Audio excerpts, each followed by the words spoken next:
Christ ne nous a pas montré seulement l'évidence de la plénitude et comment l'expérimenter, mais il nous encourage aussi à le pratiquer.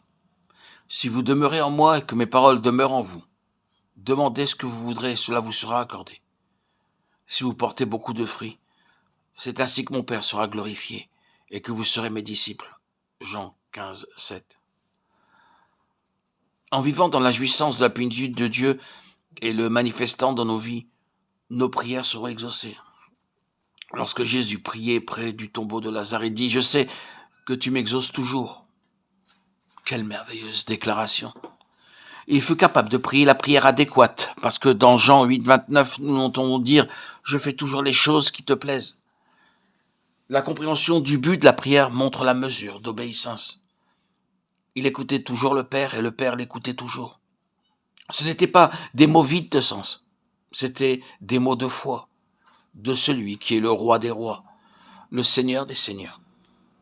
Le second résultat se trouve dans le verset 8. Si vous portez beaucoup de fruits, c'est ainsi que mon Père sera glorifié et que vous serez mes disciples. Porter du fruit n'est pas une fin en soi. Cela glorifie le Père.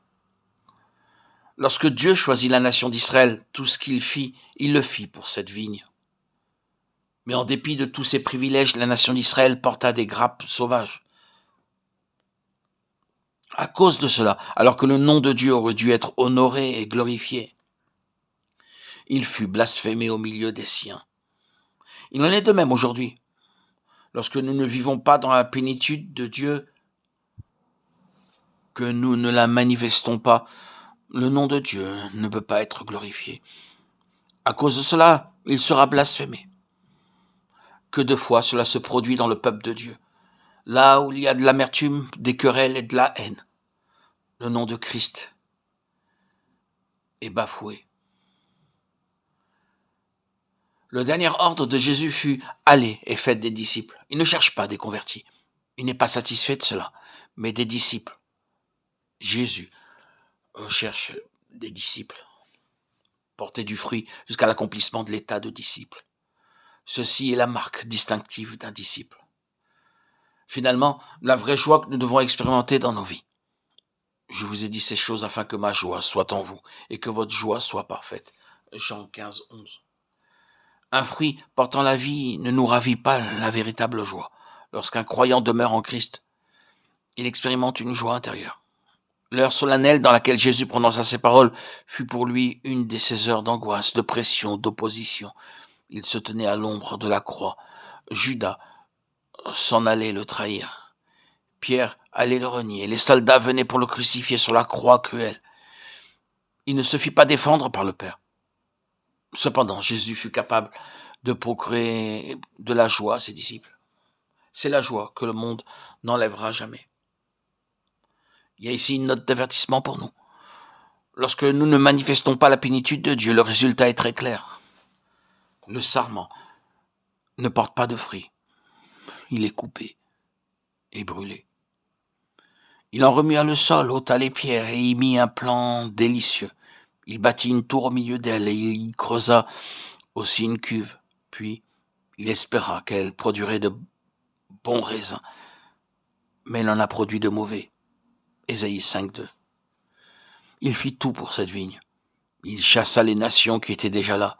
Il planta Israël, leur donna la parole et les prophètes. Après avoir fait tout cela, il rechercha le fruit. Mais Israël porta des grappes sauvages. C'est pourquoi Dieu dit au verset 4, « Qu'avait-il encore à faire à ma vigne que je n'ai pas fait pour elle? Pourquoi, quand j'ai espéré qu'elle produirait de bons raisins, en a-t-elle produit de mauvais? » Si Dieu a dû dire cela à la nation d'Israël, combien plus à nous aujourd'hui? Qu'est-ce que je n'ai pas fait pour vous? Je vous ai donné mon Fils en sacrifice. Je vous ai donné ma parole. J'ai envoyé le Saint-Esprit vivre en vous. Je vous ai donné la communion du peuple de Dieu. Je vous ai donné des docteurs. Que puis-je faire de plus pour vous? Dieu ne peut rien faire de plus. Dieu ne nous a privés de rien. Pourquoi est-ce alors la stérilité parmi nous? C'est parce qu'il y a de l'orgueil, de la rébellion, de la toute-suffisance, de la désobéissance. Je vous dirai maintenant ce que je vais faire à ma vigne. J'en arracherai la haie pour qu'elle soit broutée. J'en abattrai la clôture pour qu'elle soit foulée aux pieds. Ésaïe 5:5. C'est ce qui est dit de la nation d'Israël. Le sarment qui ne porte pas de fruits, il est retranché et brûlé.